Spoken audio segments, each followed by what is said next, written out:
Welcome back to another episode of the Adventures of a Disney Dad podcast. We are back and we're talking about all of the Disney news, Universal news, just a little bit of Universal news this week. And then in our main segment, we're going to be talking about how to survive the heat in the summers at Walt Disney World and Universal Orlando. And then we're going to answer a few listener questions so we can stay up to date on the inbox. We're going to talk about how to get from the airport to your resort, what are the best character meets at each park, should Mickey's Not So Scary Halloween Party replace a full park day? And then the last one that we're going to talk about a little bit, and I'm interested to hear Chip's opinion on this, is Ohana overrated? So we're going to get to all that and more. But first, we're going to talk a little bit about the news, everything that's going on at Walt Disney World and Universal this week. I'm going to knock out Universal first because the biggest update that they've got is that the new Epic Universe Preview Center is now open at the Universal CityWalk. It looks awesome. They've got a full scale model of Epic Universe. Chip, have you seen some of the photos and videos of that thing? Yeah, I've seen a lot of the pictures and stuff, and it just looks amazing. Now, my whole thing is I love like the scale models. Now it's are they going to be that detailed from model to real life? That's where I like to see. I don't know. That's just my 2 cents in that. I nerd out about the models, so I'm really excited. We're going to be down, both of us will be down in a couple of weeks here to Walt Disney World, and I'm going to go over to Universal Orlando, I believe on the 26th. So if you see either one of us in the parks, make sure you say hello. I'm going to be checking out the new nighttime show over there at Universal, that at the Hogwarts Castle, and then I'm going to check out the Epic Universe Preview Center. Really looking forward to it, but the model looks awesome. Yeah. When it comes to Walt Disney World, Tiana's Bayou Adventure is rolling along. We're not hearing any of the evacuation complaints really anymore.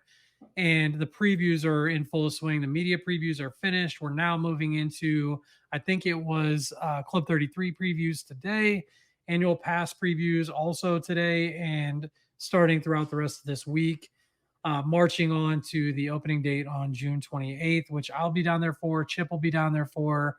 Really looking forward to that. It looks just like an awesome ride. Our friend Matt Richardson wrote it, I think, a few times today. It looked He like did, he had a blast, right? and he put out a great video just talking. He said no spoilers. It was great. He posted it, I don't know, an hour ago maybe, and just said how much it compares and it's changed, and how don't watch the POV video from Disney. He said I didn't watch it, and I'm glad I didn't because it is phenomenal. The big thing I took away from him saying, Matt, was the oh my gosh, Navi River journey. You know how like the colors and stuff. He said that's how I felt inside of there, But that's what which we've been talking about for the last couple it's episodes, right? it's huge. Which is Yeah. like, is it going to be a ride that's better at night, right? And Navi River Journey is like inside, so it automatically feels dark. Yeah. But like for those colors to really pop from all the photos and stuff we've seen of where the outdoor areas to see all that color, you really need it to hit at night. You And know what? that's why I think it's gonna hit. I think it's gonna be like Tron for me, where I'm gonna want to ride it at night the most. I agree. I liked riding Splash Mountain at night anyways because I like seeing the castle at the top of the hill. But it's one of those that I think you're inside a lot of that ride that it Hmm. might True. be it's going to be great no matter what time of day you ride it. I can see it for sure. I've got that vibe of seeing the outside of it at night with the colors, and it looks awesome. So I we're love excited. love the Mardi Gras colors like that purple, green, yellow. Mhm. I'm fired up for it. Yeah, it looks great. And next, Core Hall is now open at Epcot. It opened this week on Monday. They've added the new Mickey and Friends character meet, which Chip and I talked about last week. If you had a chance to listen to that episode, we talked about the need for additional lightning lanes at Epcot and Hollywood Studios. This one crushed it. It's got a lightning lane access for the Mickey and Friends meet, which is much needed in my opinion. I still think that they need one for Anna and Elsa for their character meet, but I was talking to somebody that they really don't have like the ability to build a lightning lane access for that character meet, which makes a lot of sense, but it's still frustrating. But Communicore Hall also has a new Encanto stage show. They'll sing We Don't Talk About Bruno. It looks awesome. And then they've also got various seating and all purpose areas for you to hang out, get some shade, relax with your family, things like that. Chip, what did you think of the new Communicore Hall updates? I think the biggest thing I noticed was seating for dining. Mhm. There's a big table chairs, or if it I don't know if it's bench seating like a picnic table type of thing. I think that was the biggest thing. And then it's got the quick service of festival type foods. So I'm hoping that's kind of going to give us that festival year round type of vibe. The Bruno, I saw some of that. I saw some of the Encanto a little bit. That looked really cool. My daughters are going to love that. Also, the Mickey and Friends currently is Mickey, Minnie, and Goofy you can meet. So, big fan of that. I'm excited for that. Yeah, I think that that's a welcomed change for sure. I don't know what the lines are going to start to look like, and I don't want to look at data really on it until it's kind of been open for a couple weeks and you get through that stage of everybody trying to be first to see it and that kind of stuff. But it looked awesome. We had some agents at the Magic for Less down there. Our friend Jocelyn was down there. She got to ride Tiana's Bayou Adventure and check out Communicore Hall. It looks incredible, and I love the facade on the front where it looks like spaceship Earth. The lighting looks awesome. I will say that like this is one of the few moments that I agree with the people complaining about something. Chip, the side of that building is hideous. Yeah. Have you seen it? No, I don't know So which side. the side of Communicore Hall has like no facade whatsoever. It's just a gray Okay. building. Okay. And I do think that there's been a lot of complaints about Disney losing that kind of magic for making buildings look hidden Yeah. and blending in and things like that. And this does look like just the side of a warehouse building, which is a little frustrating to me. I'm hopeful that like they've got future plans for either some sort of greenery or something like that, or even updating the facade in the future. But for such a long and drawn out updated Epcot, that was a little frustrating that it just kind of looks like they didn't really pay attention to that aspect of the sight lines and things, which is what Disney is known for. So Well, to me, and that's frustrating. one of my things hearing you talk about, I'm going to look it up here. Hopefully, they've planted some young trees right there that'll grow, and that's Right, and right. but normally Disney's on top of it where they planted those trees 2 years ago and they're just transplanting them. But I don't know. I think the lighting. I'm excited to see if the whole spaceship Earth and the lighting goes together. I know people have talked about it, but I want to see it in person. Yeah, same. I think that'll be a lot of fun. But Communicore Hall now open, and then basically there's no Epcot construction until Test Track goes down. I don't know, in a week or so, and and then we're going to be waiting on 5 days. another refurb. So keep that in mind. Over at Hollywood Studios, this one shocked me, Chip. We've talked about our love for Joy at Epcot from Inside Out. Her character meet it was basically a meme in the Disney community. Nobody went, and anytime you went by her, she was by herself, and it always seemed kind of sad. You and I always stopped to take pictures with her, and it's a fun character meet. But I'm a little pissed. I'm not gonna lie here. Joy has replaced Frozone at Hollywood Studios there in the Pixar alleyway. It used to be like an ice background, and now it's more of an inside out background. And Joy is meeting there. That's not to say that Frozone won't be, moving around back there. We don't know that for sure.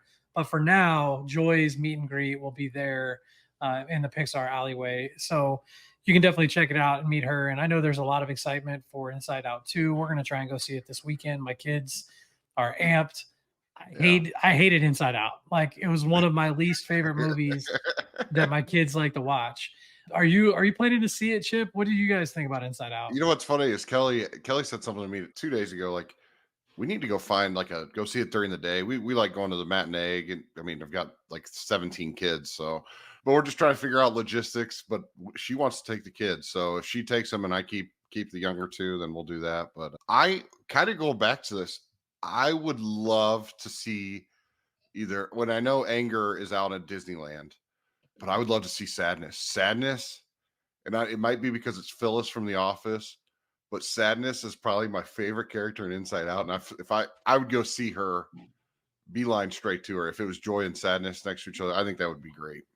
I do think that that character's fun. A lot of the characters are fun. I just wasn't like a fan of the plot of the movie. But that brings me to another point. Disneyland gets all the good character meets. Correct. Like it's ridiculous the lack of character meets at Walt Disney World in comparison to Disneyland. And that's like a frustrating subject we could rant on a different day. But that said, that's the news for this week. And now we're going to jump into Chip's favorite topic because he loves going during the summer because he's a teacher. So Yeah. we're going to talk about how to survive summers at Walt Disney World. I had a bunch of guests that just got back. They said it felt like standing on the surface of the sun, and it is only early June. It wasn't even that hot down there. Chip, like, what are some of your first of all? Let's answer this. Is it as hot as people say during the summer, in your opinion? It's hot, but Matt, you and I are both from Ohio. Summer in Ohio gets hot. There's days where it's 100 degrees and the humidity's up. It's a different heat, which I think is kind of different than what we're used to it because the humidity's so high. And last year we were down there that 4th of July week and it was record breaking hot. But if you go at the right times, it wasn't. I mean, everybody's sweating. Who cares? I mean, you're going to walk around and sweat if you're at Kings Island or if you're at Cedar Point or even if you're walking to the beach. I mean, it's the same heat. But Yeah, it's a manageable heat from our perspective. Like you're going to a theme park, it's going to be hot in the summer. Like that's just the listen, reality. I'm more amazed at the people that are wearing their costumes that have long Oh sleeves, and yeah. it's like we were down there with Chris, and he's wearing long sleeves and jeans, and it was like 80, and you or I are both like, man, it's hot. Yeah. And like I think it is a comfort thing, like, make sure that you're wearing comfortable clothes, bringing comfortable shoes, all that kind of stuff, but it's planning your days and bringing the right stuff for you and your kids to make sure that you can be as comfortable as possible. And I think, you talk about a lot of the things we've talked about on the show before, like Epcot, for example, the majority of the stuff's inside. Yeah. Outside of walking between attractions or between food and between character meets, there's plenty of spots to either wait in line inside or do an attraction inside or maneuver yourself through the shade. And then you've got the Moana area that you can go and cool off. Like there's plenty of opportunities for shade and being able to stay cool. Like you go to Magic Kingdom, you can walk through the shopping all the Oh way yeah. down Main Street. Like Yep. you don't have to be in the sun for a lot of this stuff. So I think there's a lot of things that you can do if you're smart about it. And Chip, we've talked about avoiding the peak afternoon, right? That period from like 11:30 to 2 where the lines are the highest. That period of like 11 to 2 where the lines are the highest, like trying to avoid that area. And you're going to have the peak afternoon heat. So trying to go in the morning and go in the evening, things like that. So Chip, what are some of your favorite tips for your family that you do to prioritize, trying to stay cool and manage the heat for you and the kids? So one of the big things that you sent me this, and I thought about it right away is we do shows, like especially like later on in the after or in the morning, like around 11 before lunch, or when we first get back, we're doing either the show rides, we're going to Frozen sing along, we're going to oh my gosh, what's the one in Magic Kingdom with the glasses, Magic. We do that. Monsters Inc. Laugh Floor at Magic Kingdom Monsters too. Inc. Yeah, listen, and that's the big thing, especially you start getting that point, you're like, yeah, it's not too. Maybe we have a dining reservation the next 40 minutes. Go do a 20-minute Hall of Presidents. Go do something like that where you're inside for 20 minutes, you're sitting down. You might, dads, moms, you might rest your eyes for 20 minutes. I mean, my little kids will rest their eyes. I think that's the biggest. You don't have to go hit the ticket attractions. Go to the ones that have been there forever that you haven't done in years. That's why we loved Country Bears. Country Bears was our spot because we would go right from there and go eat in Pecos Bills every single time. What would you say is the most underrated show or attraction to do when it's really hot at Walt Disney World? That's a good question. While you're thinking about it, I'll give you mine. How about that? Okay. Yeah. For me, it's Enchanted Tales with Belle. Okay. I think that overall, that's one of the most underrated attractions at Walt Disney World. People just kind of overlook it. It's a good opportunity for your kids to participate. This is not one I would do like solo with just adults, by the way. Like there's very few attractions that I feel that way that I'm just like I would not do it with just adults. That's one of them. Yeah. It's an interactive opportunity where you don't want to like take away opportunities from kids and I don't even think you would. They'd probably make you like a night or whatever. But either way, that attraction is like meant for children, and it's a show for kids. You get to meet Belle. It's a lot of fun. The kids have a blast, and it can last 20 to 30 minutes. And the lightning lanes for that have been running out pretty quickly. So, keep that in mind. But that's probably my most underrated attraction because people just seem to forget about it anyway. Well, So if I'm in Magic Kingdom, it's going to be Philhar Magic. That's just one. It's a good show. It's changed. They've added things without really telling people. I mean, Coco's now in there. I think the big one, Animal Kingdom's always hot. I don't know why, but it's always the hottest park. They have three things that I think can do that. Number one, the top my order is Nemo's number one, Lion King two, and then people always forget about It's Tough to Be a Bug. It's just one of those. They're all three in air get in conditioning. there while you still can too. Yeah, yeah. Well, it is. Listen, what is it? Hopper. He might be Yeah, one of the best. He might be one of the best animatronics in there too. It's so cool. But it's tough to I be a would bug's worth it for sure. but I would say Nemo or Lion King are probably two of the best, especially right when you're getting to that lunchtime or you're first coming back because they have shows all day now. Those are probably the top two. Hollywood Studios, it's going to be Frozen sing along. Epcot, you know what? Maybe going to the American Adventure. That's one of the probably the best ones because you see great animatronics. You kind of learn about a little bit of history lesson. That's probably the best one because that's normally if you're walking around America's about noon when you get there.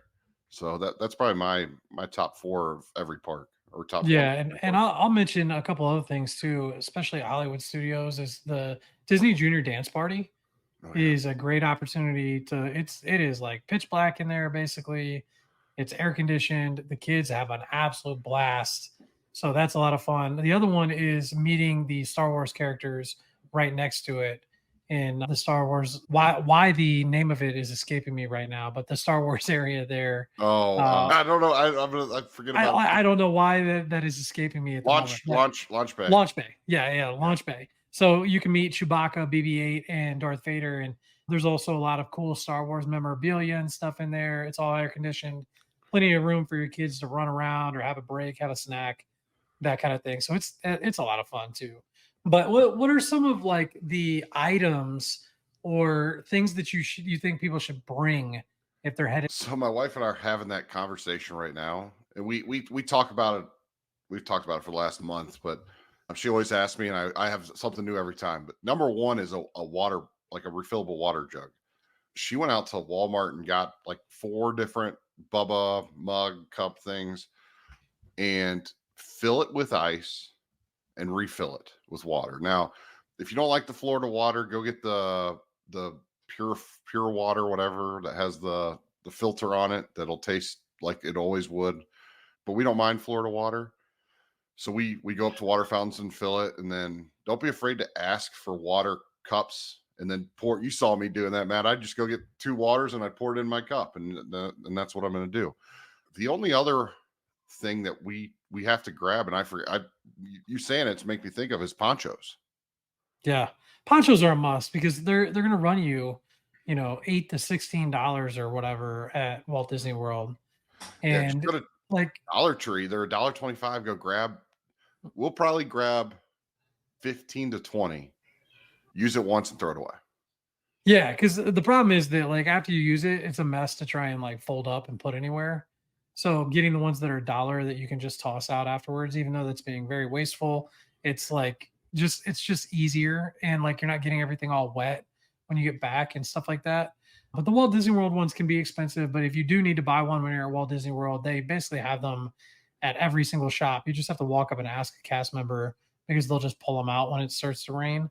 The things that stick out to me when it comes to water, chips right on point here with having like a Yeti or Stanley mug or something similar. We love to bring liquid IV or all. My wife got a new one called like Ultima, I think, which is very Okay. similar to liquid IV. It's like an electrolyte enhancer, helps you keep from getting dehydrated. I don't know what all the science is to it, but for me, it's because it makes the nasty Florida water taste good. Like Yeah.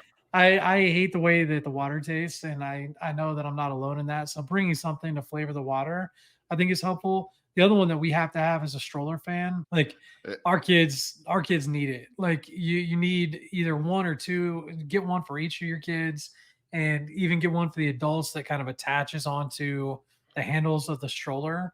I think those are really helpful. I've seen people that get the misters too. I'm not like as into the misters because I don't know. I just don't need the spray on they my face.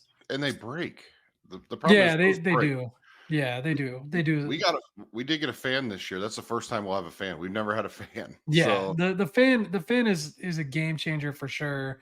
You also want to make sure you have a stroller that has the canopies. Most of them have them now, any of the rentals, but the Disney World ones, which is why part of why you don't rent a stroller from Disney World, they're hot plastic. Like yes. do not use those strollers. They're not going to get much shade for your kids, and they are plastic, and it's going to be hot sitting in the sun. So get the rental strollers or bring your own. That's like a nice Bob stroller or whatever that has the canopy that goes over them. And those also come with like the rain covers typically. Like if you rent them Yep. from Scooter Bug or Kingdom Strollers, they're gonna have the rain cover, which is really helpful. And then the last thing that really sticks out to me because every single time I go in the summer without my wife, because my wife is wonderful about remembering this, but I always forget, is sunscreen.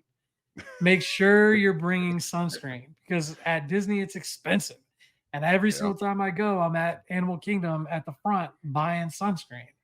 And the bottle will last me the trip, but like it's also like not great sunscreen and all that stuff. So bring your own sunscreen. Don't forget that.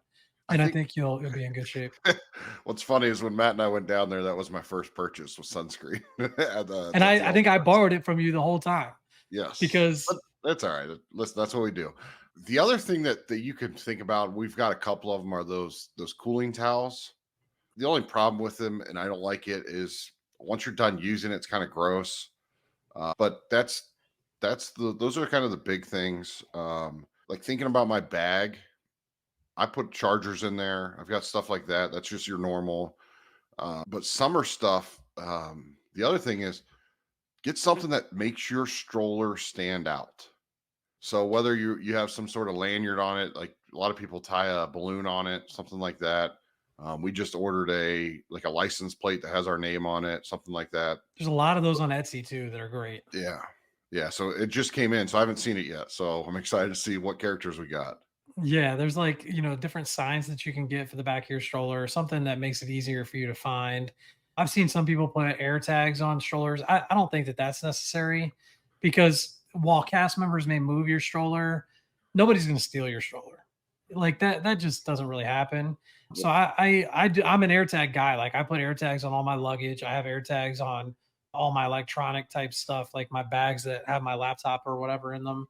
And so when we're traveling, the stroller does not have one unless I'm bringing my own, and I'm worried about like it in the airport kind of thing. But we put air tags on the kids, on a little bracelet, stuff like that. But I don't think you need one on the stroller itself. But And out, kind of going with that, Matt, talking about trust and listen, I leave my wallet and stuff on my stroller half the time just because you know what?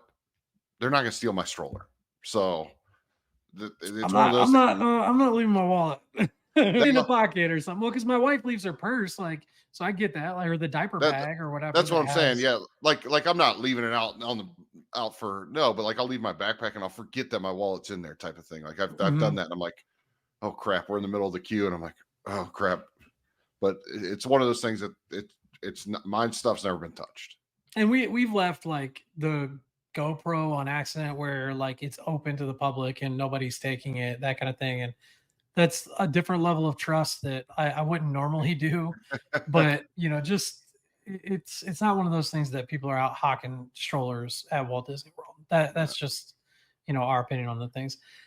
Before we move on to our listener questions, Chip, any other tips or tricks or advice that you would give to people headed down for the summer at Walt Disney World?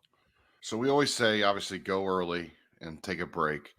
The other thing is take advantage of your pool. Like take a couple days. Like if you want to take if your kids are hot and they're tired of the parks, take the morning off and just go in the evening. I think that's one thing we're going to do a little bit this year is we're staying where there's multiple pools, so we're gonna take the morning off and go to the parks in the evening. We'll just stack all of our lightning lanes. And the other thing in the summer is it rains every single day. And it's anywhere between 1:30 and about 5 o'clock.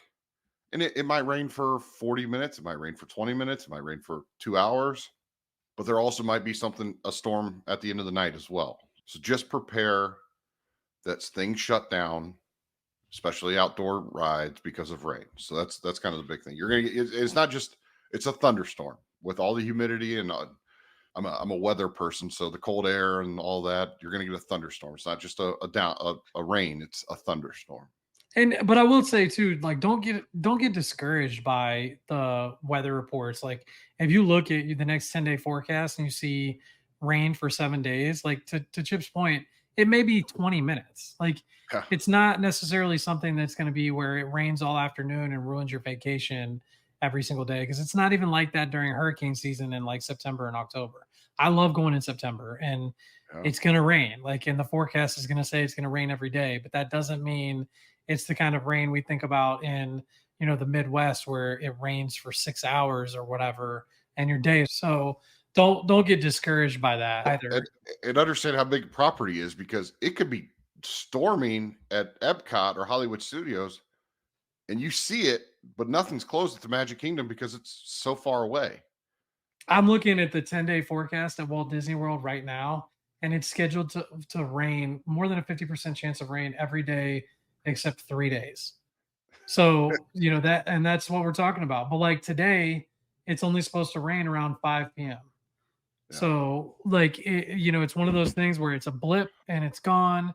Doesn't ruin your day, but like plan around it and make sure that you plan for it, and you'll be just fine. And that's gonna kind of wrap it up. I think overall, I think one of the points that I wanted to make with this summer thing is, to me, that it's never as bad as what you read or hear about on social media. The people that complain about it being like really, really hot are really, really loud on social media, and it's hot. Like, I'm not saying it's not hot, but it's not like walking on the surface of the sun hot. It's No. not a terrible vacation hot. It is like, it's still, you can get great deals at Walt Disney World, great deals at Universal, especially this summer. There's some awesome promotions. It is manageable. Enjoy it. Go have a fun trip on a summer vacation. And Chip always does it. I'll be down in a couple weeks. It's absolutely worth it. So let's jump into a One last tip, and then we'll jump. If yeah. you're a if you're a thicker guy like me, take a second shirt every single time you go, because I change about midway through my morning because I'm soaking through, and I'll change. So that's my last tip: is if you want to change, don't be afraid to change either. I think that applies to everybody. I think bringing Yeah. an extra shirt, or an extra shirt for the kids, especially like if you want to do some of the water rides and you immediately want to, get them into dry clothes or whatever, bring an extra set of clothes in your park bag or in your diaper bag so that it's easier. That's one of the benefits that you have at Universal Orlando that you don't necessarily have at Walt Disney World, is there's those drying stations. So if Yeah. you do like the Jurassic River adventure at Universal, you can jump in one of the drying stations right after and your clothes are dry. They're going to dry pretty quickly anyway, given the Florida heat or whatever.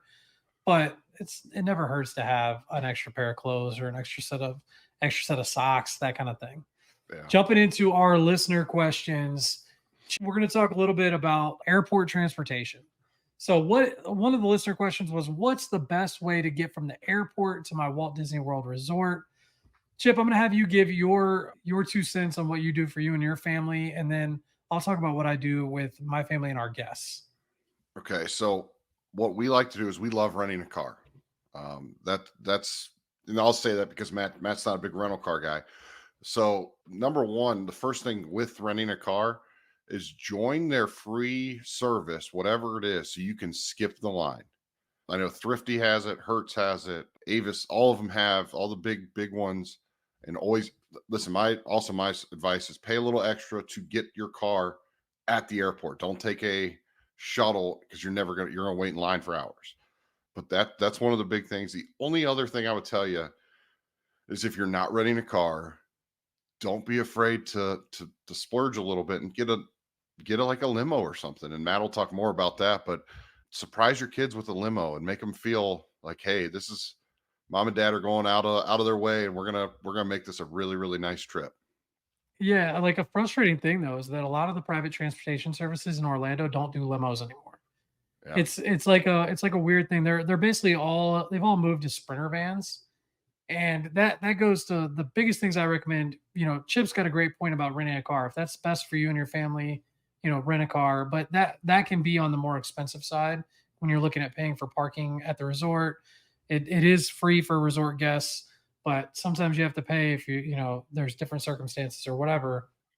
But Chip's got a really good point about renting a car. So if you want to do that, do it. When it comes to what I recommend for my guests, it's either Uber or private transportation. So I will set up a different shuttle services that are local to the area, and they'll have either Sprinter vans, like large Escalade type suburban vehicles. They'll have car seats available that can be included in the rent, booster seats and the rental, all that stuff. But I virtually never recommend mirrors. And for those that don't know, Mears is basically the new version of the Sunshine Flyer or Magical Express, whatever name you want to call it. But it's a coach bus that goes from the airport to the Disney resort. The problem with it is it's about the same price that a private transportation is going to cost you. And you're with a bunch of other families and you're stopping at a bunch of other resorts. So you're not getting that service of someone being able to come in, help you with your bags, get you situated, and get right on your vacation. Instead, you're going and you're waiting for whenever the bus is going to depart. You're getting your bags yourself. It may have a delay, it may not have a delay. You've got all the other people on the bus with you. Your resort may be the first stop or it may be the last stop. You can pay for express where you're, earlier in the schedule or whatever. To me, it's ridiculous. I absolutely despise that service. It's a good service, but it just makes no sense to pay for that when it's So, about the same price to get a private guy. so going with that, being a family of seven, we'll have eight with us when we're going down with my mom. I priced out mirrors, and it was closer to $300 per going both ways than it would be if I just took a private shuttle, and I would save $100. It's Yeah, about and if you use one of the private shuttle services, like for a family of like for when we have 8 or 9, it's usually like $160 each way. And the guy comes in, and this is 9 people. He comes in and like helps us at baggage claim, get all of our bags. At MCO, it's a great service because they get to park in an area underneath the airport that nobody else has access to. So you're literally walking in baggage claim to the elevator and it goes down and the car is right outside of the elevator. yep. You're on your vacation in like 10 minutes after you have your bags. And when you've got a lot of kids like Chip and I do, having somebody help you with the bags is a big deal. Like people underestimate that, like that moment of where you've got 5 pieces of luggage. Mom and dad are trying to wrangle 3 kids in my case, 17 in Chip's case, Yeah. and all the bags. Like it's not an easy thing to do. So having an extra set of hands to be able to help you with all those things and get in and out is really helpful. Yes. And so to me, like that's always one of the biggest no-brainers when it comes to a Walt Disney World vacation is just paying for private transportation. The next question that and like when you're as an adult, I always just take an Uber. Chip, I think Yeah. you're the same way if you're not renting a car.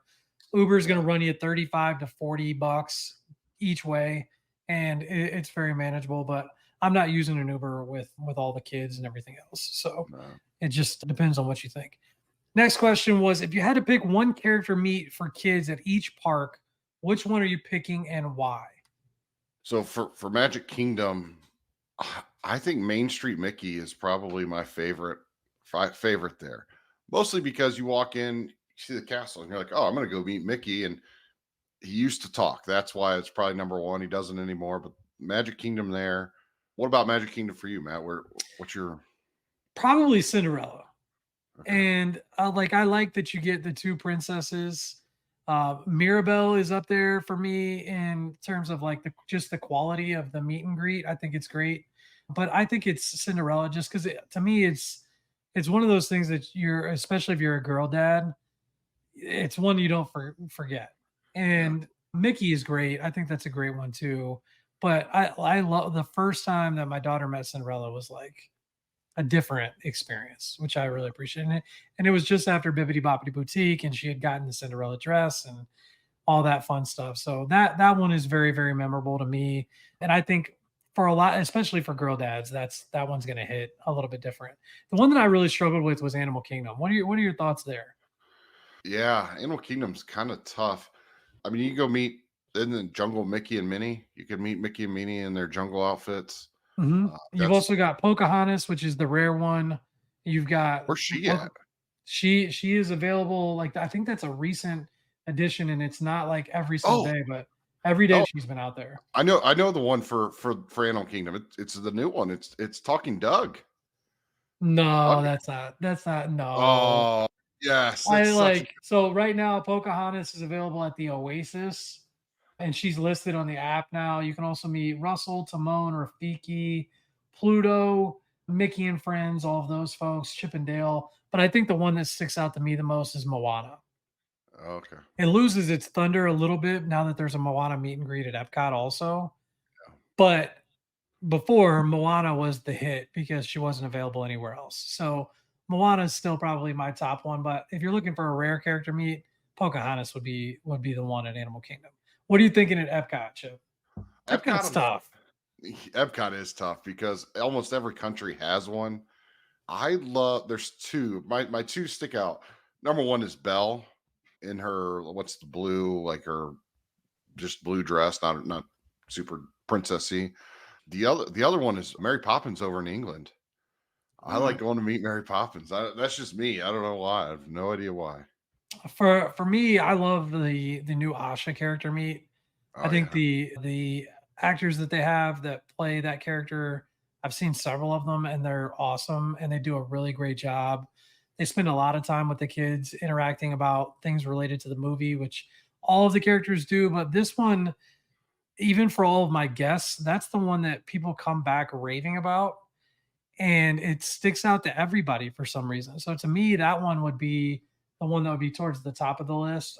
I also think Anna and Elsa is for all of our kids like that grew up watching Frozen. I think that one is really special. So that's not to be missed. But if I had to pick one that I've heard the most about recently from my guests at the Magic for Less, it's definitely going to be Asha from Wish. Hollywood Studios. Which one are you picking, Chip? Oh, you know what? This is a tough one Hollywood too. Hollywood Studio. See, we're a big Incredibles family, so I'm gonna say the Incredibles. I haven't met Edna Mode, and Oh, that one's fun. That one's fun. I think that's what I'm looking forward to. But probably the Incredibles. The only other one I did it by myself, and I went and met, and there was no wait. So I feel like there's never a way for Olaf. He's like borderline like joy. And like this one, like I think is the hardest one for me. I my number one would probably be the Mandalorian, but it's a little unfair because he's with the Mandalorian and Grogu. I don't want to forget him. yeah, He's really hard to meet and like get pictures with because he walks through Galaxy's Edge and there's not like a set time or set place. And I've heard of a lot of my guests that have come back and they're like, we've seen him, we've interacted with him, but like can't get pictures with him and they're like frustrated about that a little bit, which is understandable. So to me, the other two that really stick out are Chewbacca and Darth Vader. Those ones are awesome. They're very very interactive. They're easy character meets, but they're usually about a 30-minute wait. And the last thing I'll mention in terms of characters at Hollywood Studios, I think that's the best Mickey and Minnie character meet. ooh. Oh, on what's it called? The red carpet. The red Mickey and Minnie's red carpet dreams, and it's like Minnie in her like she's in like a princess outfit, and then Mickey is in his phantasmic outfit, and those are awesome. Like I think that's probably my favorite for Mickey and Minnie when I have clients that are going down. That's the Mickey and Minnie I recommend that they meet. The one at Town Square and Magic Kingdom's cool too, but you don't get Minnie also. Yeah. So like you can get both of them in one.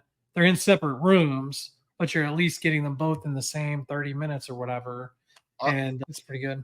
I'll tell you one that we didn't talk about. It's going to Toy Story. Is meeting Woody or Buzz or Jesse. Mhm. They used to have it where the Incredibles are was you met Woody and Buzz together, and it was the best queue I have because a I picture of my wife and I meeting those two before we got married. oh yeah, I dude, I It's that crazy. that was our first character meet with my kids, and I'm looking and you see all the Binford stuff, which throws it back to Home Improvement, which was shot at Hollywood Studios. So I love that. I wish they would have kept it there, but I understand where they're at now. So Yeah, no, it's a lot of fun. The one thing that I do wish that they had Bo Peep in terms yeah. of character meets for Toy Story. That's another jealousy from Disneyland, but I digress. We're gonna do one more question, and then we'll save the next ones for our next episode. But I do want to get to this a little bit. Chip, is Ohana overrated? For those that don't know, Ohana is a restaurant that has a character meet with Lilo and Mickey at the Polynesian Resort. And this is probably people think that this is a really hot take. Like I Yeah. get this question a lot, and I have a people that are really passionate about it when they get back because it can be a hard reservation to get, and it's something that I think a lot of I'll call it the old Disney heads really hype up this restaurant. So Chip, you tell us, is Ohana overrated to you? No, it is not overrated. It is properly rated. It's one of the best restaurants. Mostly we go at dinner. I haven't gone to breakfast. Probably in future we will, but this year we're going to dinner, and it's because of the food options. It's kind of an Asian-y meets Brazilian steakhouse type of food, and my kids love it. They love the noodles, they love the chicken wings, they love all the meat. The downfall of Ohana is they rush you. So if it's one And of it those isn't that all you care to enjoy. So like a lot it's of all people you like to spend more time there, and it does kind of feel like you get a little rushed. they're rushing you because and you and I saw that it's packed in there and they're trying to get as many tables as they can. Now, I don't think you need to sit there and watch the fireworks in there. I'd rather go out and watch it on the beach if I'm there. But the food is phenomenal. If you like that Hawaiian type of food, which we love, my son will probably eat a dozen of the wings. He Yeah, loves the wings. the honey wings there are, The, oh my gosh. the honey coriander wings are phenomenal. The salad at the beginning I could go without, but and then the bread pudding, oh my gosh, at the end is so good. I think what throws people off, and I've heard this a lot, is like it's over $60 per adult, $40 per child, and $40 per child is a lot. Yeah. Like, when you think about them not being able to eat as much for an all you care to enjoy, it's not a cheap meal. When you go to breakfast, it's just under $50 per adult and $30 per child, and you get all you care to enjoy also. So you get the breakfast skillet that's got, I think, scrambled eggs, sausage links, the Mickey waffles, all of that kind of stuff is there. And It's not what Mickey really, waffles. It's I'm Lilo and sorry. Stitch waffle. It's Lilo and Stitch waffles. Okay, the Lilo and Stitch waffles. But here's what really, and it is a character meal too. So you're paying a little extra because you do get that character interaction. When it comes to just the meal, this is why I think it's overrated. I think the character meat is not the greatest. It probably wouldn't be in my top five character meats for sure. But the meal itself is subpar to Kona, which is less expensive and a little bit easier to get. Right next to it in the Polynesian. So like Yeah. if I'm gonna have a meal, I'd rather have breakfast at Kona instead of Ohana. But that's just me. And like I said, it is to me it's a little overhyped. I think Chip is right that like the food is great, but I do think it gets a little too much fanfare for what it is my Yeah, perspective. I'm with you on it. I mean, I get why, but it is a good meal. I'm interested to see how we do it this year because we have it for 5:15, and I think we're gonna try and see the fireworks that night, but probably go into the park. But Yeah, I was about to say you'd have some time to kill afterwards then. yeah, but we'll because my kids have Bippity Boppity Boutique at first thing in the morning, and then we're gonna take a break in the afternoon, and we'll come back and go to Ohana, and then probably take the boat over. My kids love taking the boat, so we'll take the boat over and enjoy the evening in there. Now, are we gonna be stuffed? Yes, but it's one of those we're not gonna rush to do anything. We'll probably ride the people mover. My son will want to do probably Tomorrowland Speedway 1,000 times. So Hey, I love it. I love it. And that is going to wrap it up for this week. We're getting a little long. We appreciate all the support on the podcast. If you have any questions or you'd like to reach out to us with any listener questions, feel free to reach out at any time. Matt at adventuresofaDisneyDad.com is the email. You can also find us on all social media platforms at Adventures of a Disney Dad. You can also find Chip on Instagram. Chip, where can people find you? What's your handle there? At Robinson Dad Life. And if you'd like any assistance in planning your next Universal or Walt Disney World vacation, our services are completely free to you. They support everything that we do on the podcast, the website, social media, all that stuff. We'd love to help you plan a great vacation. Reach out. The link to get a quote is in the show notes, and we certainly appreciate the support. If you could like, rate, and review the podcast on any platform that you're listening to, we would also love that as well. It means a lot to Chip and I, and we love doing this with you. We're coming up on a year, Chip. I We are know, coming it's up on a crazy. year. And It is if any of crazy. our yeah, and then if any of our listeners are down there, well, we're down there in June. We're gonna do the late night at Hollywood Studios. I Yep, think June my 26th. wife might be in. My wife might be in, so I'm trying to All talk her right. into it. So come out and I hang love out it. with us. And if you see us, don't be afraid to stop us and talk to us. That's right. That's right. Matt and I love talking to people. You'll see my We shirt. we we certainly do. So we appreciate it, and we will see you in the parks. We'll see you when we see you.